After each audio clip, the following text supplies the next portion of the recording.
I Put on it, so we no, I plan on putting that. I have a 3-year extension on my contract. I plan on working those next at least the next 4 years. But I will say this, at this time last year, I had 20 days, so I used 29 days this last year. Although I do book vacation days, but end up not taking them often because so many things come up and end up not being able to take them. But, so I'm requesting to extend them, or sell back 5 to 10 days to entertain that. Motion. Motion for the 29 days to carry over, so what you said?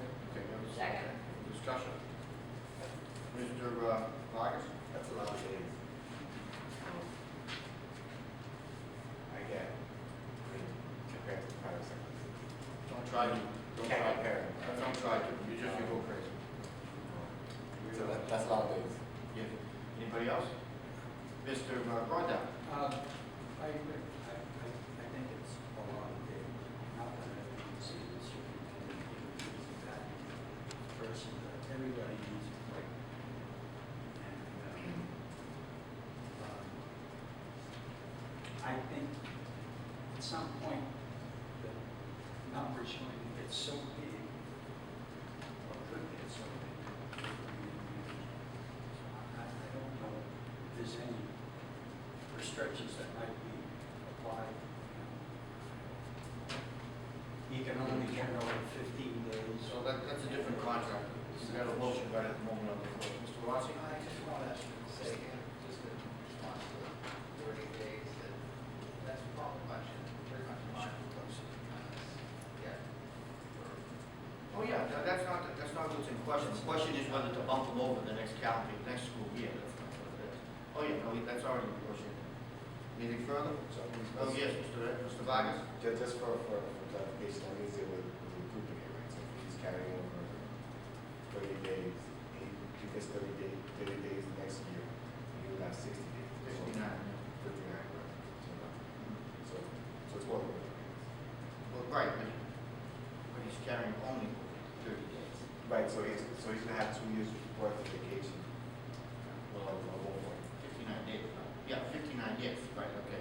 2 years worth of vacation. So say for example next year he takes no vacation at all. Let's say for example, then that means he asked to carry what he has. He may. The balance. He may He's ask gonna for- have 90 days, and then so on and so on. So to Tom's point, I don't want to take it away, but Not sure what to do about it now. You can't take it away, you can buy it. Mr. Vargas? Mr. Hendrick? Hey. Sorry, 5 minutes. 5 minutes. I didn't come in front of The thing is, let me ask you this, John. Something food for thought. Now, carry over 29. Let's say you're making $700,000 now, although we're close to it. Okay, whatever you're making in this contract, okay? Now listen to what I'm saying. If you carry those over, now listen, now, this is serious. If let's say he's making whatever his salary is, let's say it's $1,000 a day, okay? Then he carried over 29 days. Now we want to take those next 29, will he be paid at that last year, or will he be paid at a different rate? Give yourself a raise, you know what I'm getting at? I know you're not a joke teller, but That's true. you didn't go to the meeting, I did, I listened. No, you see what I'm getting at? In other words, if you're making, let's say, $1,000 a day, okay? And all of a sudden you carry it over to the offset part of your contract to a new contract year. Are you afraid that all the days be getting paid at your new contract year? So you give yourself a raise, it's deferring. You'd have to vote to buy them before we get anything for them, so they're really not worth anything unless you vote to buy them back. Which isn't unusual. I mean, that's not an unusual concept in schools to buy back. I mean, So I just thought that would be, I would be like, the only way it would be concerned is if you were retired. So after, so your contract is good for 4 years. 17 or 17. 4 years after this year.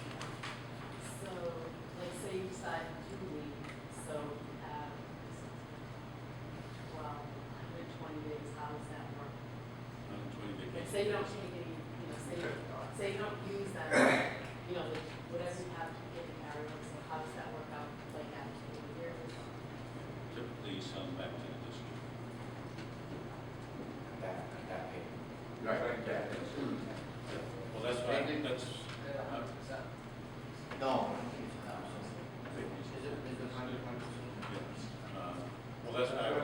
could buy back 2 weeks now, and that would bring me down, my time down, at this year's rate. Thanks for the kind offer. And it's not unusual, It's it's either that not or- something that is not Either done. that or, well, one or the other, either buy them now. That's just the way, the system works. It is. The way the system works, this is not necessarily reality. Okay, we're gonna, Just one more. we're gonna move it in a second, Dave. Go ahead. Okay, my sense of feeling is that we're, I think we should buy back at least 2 weeks. In order to minimize the impact. Otherwise, we don't manage this thing in some way, whether we buy some back. If we don't, it could go. That's not the motion on the floor. I understand. Just one. Because it perpetuates. Mr. Vargas? Because it perpetuates, right? So it stands as a liability on the books now, right? Unpaid time stands as a liability. So if we have 30 days, we have another 30 days, we have 60 days worth of liability on the books. And from what I understand, we don't necessarily accept that for all teachers. Because we don't necessarily want to have all this liability built up on our books. So teachers don't necessarily get the opportunity to go over, right? You don't get it at all. They don't get it at all. They don't get vacation No. days. They'll get. They only work a certain amount of days. Yeah. The teacher's a lousy job. We're following. But they're allowed to have some vacation or some. No. Nothing at all. No. 3 personal, 4 personal. For personal. 3 or 4 personals or something? They only work. And then, of course, God forbid, but we, whatever that is. But if they don't use those 4 days, they don't have the opportunity to No. roll them over. I don't They believe roll They off, turn into sick they days. turn into 6 days, they do get their roll off. So you're allowed to buy back 6 days as well as vacation days. Well, not my contract, I can't buy sick days. No, but the teachers, they'll. Oh, the teachers can, yes. They buy 1/3. Not new. Let's stay on this subject. Okay, I'm sorry. Okay, going on. Yeah, let's stay on this subject. I'm gonna move the question. Everybody understands? Okay. All of, Repeat the question. you repeat the motion. Motion. Will you repeat the motion, please? I'm sorry. Mr. Henry moved to approve carry over of 29 vacation days for superintendent. I believe Mrs. Fitzgerald Yes, said. it did. All those in favor? Aye. Anyone opposed? No. Call the roll, please. Ms. Fitzgerald. Yes. Mr. Brandine. No. Mr. Henry. Yes. Ms. Pearl. Mr. Rossi. Mr. Vargas. Mr. Lamontagne. Yes, motion carries. Next item. But I. Wait, what is it concerning? We're past it. No, we passed it, right? All right. Distribution of 2013 and 2014 student and faculty handbooks, they're handed out. It says we're gonna look at it, this is for the principal, because this is your department. What kind of time frame? This is usually a very time-sensitive thing. When does it have to go to press? I mean, I would say, if we have it by like mid-July, we're fine. Okay, when's our next meeting? Like 16. But that's fine. I mean, You sure? It really is, yeah. Okay, Yeah, I just because we wanna- I have don't it. wanna put the. No, that's not me, for our group, in terms of getting through this time, we're fine. But- No, I understand, but the chair would ask every member, if you do have questions, comments concerning it, please don't wait till the 16th to notify the principal or the superintendent, because then if you bring it up to 16th, it gets pushed back, okay, so please, either come here prepared to vote on it, and if you have questions or concerns about it, I'm sure council has either already looked at it or is going to. I believe so. Right. I mean, they're gonna look at it, I don't know if they looked at it already. Yeah, our It plans needs to have be- looked at the changes, the things that have changed from last Right. year to this year. Right. That's what- It needs to be a done deal by the 16th of July, so if everybody understands, okay? Yes, Mr. Grundy. If I may, Dave, would it be possible to generate a list of things that did change, so we wouldn't have to go through? Yeah, I was gonna point, You know, it just makes it easier to do She it. probably will find it out in her report, it's under her report also, so that'll probably come out. Okay?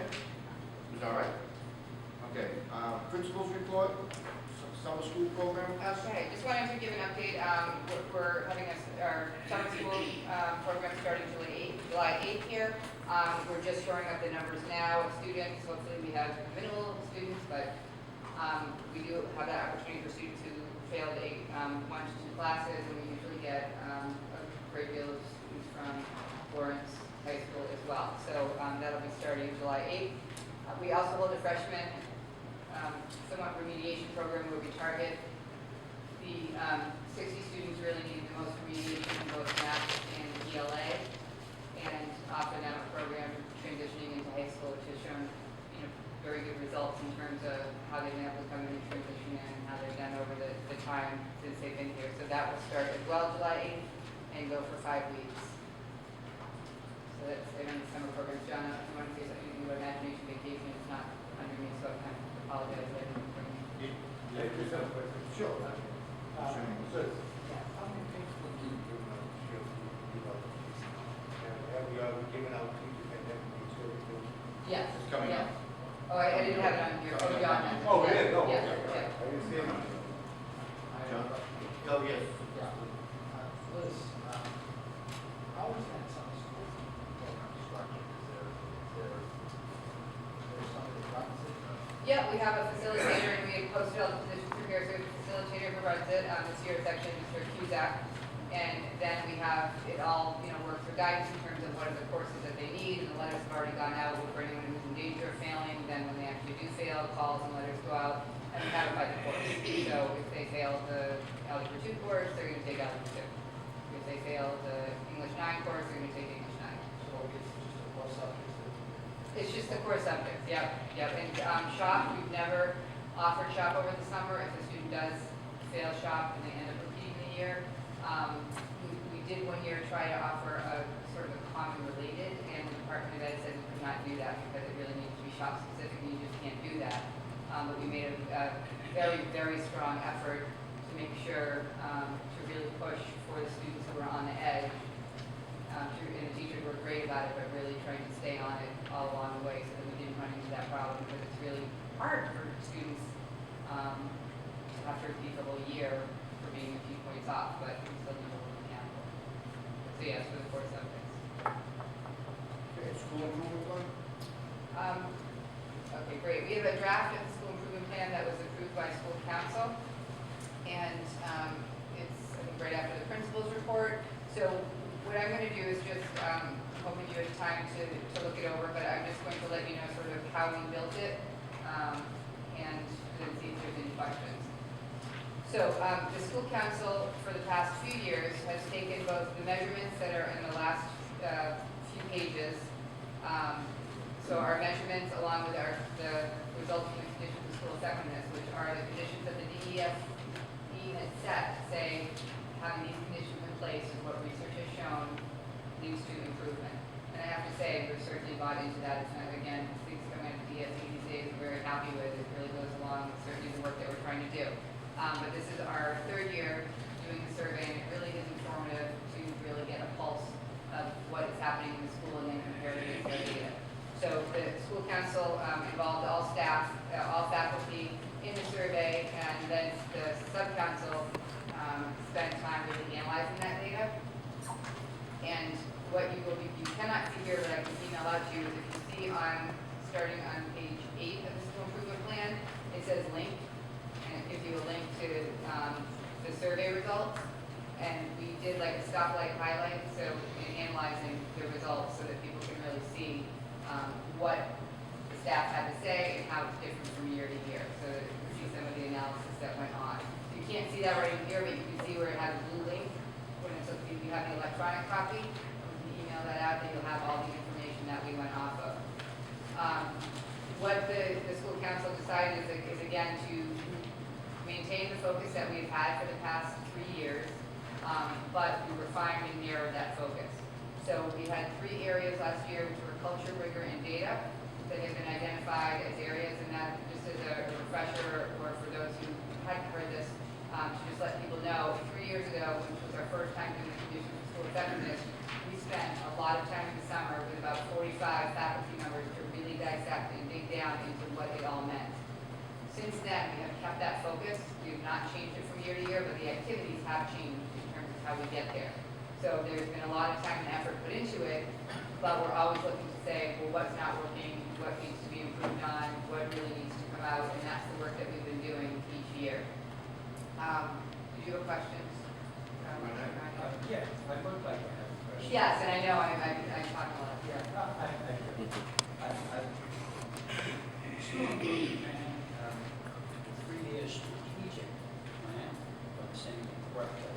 I read that now the two are linked together in a 3-year combined effort. In other words, we have a 3-year strategic plan, and we have now a 3-year school improvement plan. Is that true or not true? No, we have a yearly school improvement plan, but it is linked, and we have been using some of that baseline information and work to drive our work each year. But we have a new school improvement plan each year that looks a little bit different, and I mean, it could change completely if things aren't, if that's what the data tells us, and that's the analysis we make. So it's linked, it's absolutely linked, because the strategic is really at the district level, which we're a district and a school, so certainly it's linked. And then the school improvement plan is every year, but we're building, we're not like sort of reinventing the wheel every year. See, I'm somewhat at a disadvantage. I don't have the new school improvement plan, I'm sorry, well, 12 and 13. You do, it's right, that's what you're looking at, it's right after the principal's report. It's the 2013-2014 school improvement plan, and it gives a short description of, you know, the process that we're using. Okay. This is the 2013-2014 plan, Yes. but last year's plan? Oh, this year, I did not include it in here, I can certainly get a copy.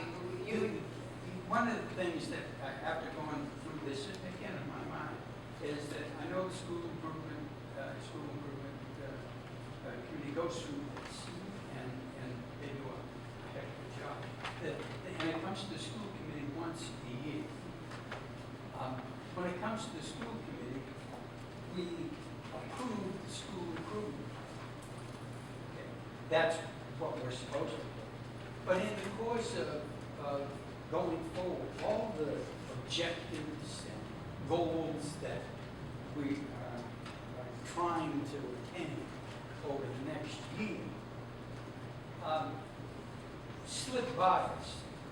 This particular school improvement plan, whether the committee knows it or not, is really, I find out, to be a very specific document, and means that we should be using that document to reference how we're doing through the year. But we don't get any updates in a timely, you know, like an addendum, you know, there's 3 or 4 sheets here. You know, once we accomplish or go through the time periods that are required to complete these goals and objectives, I know the school committee is responsible for signing off on it, but I think it's just as important for the school committee to know how we're doing against our goals and objectives. Sure, If I absolutely. made that point, I'm happy. Yeah, no, I no, won't no, say anything else. absolutely, and, We'll put it on the future agenda item, maybe we want it the next meeting, Sure. make it quarterly reports, okay? absolutely, and we absolutely can, and many of the things that I report on are in here, but I get it, because if I'm not making the connection, you're not knowing that that's connected, so absolutely, makes, That's. Absolutely. Thank you Yeah. for understanding. sure. So we moved from, we had the 3 focus areas of culture, rigor, and data, and we took the data one and really embedded it in, because ultimately that's what, I mean, data is not a thing of itself, it is how we're getting at our school culture, and it is how we're getting at the rigor of instruction, so it really is embedded into, so that was one of the major changes that was made from last year's to this year. And other than that, it was going through and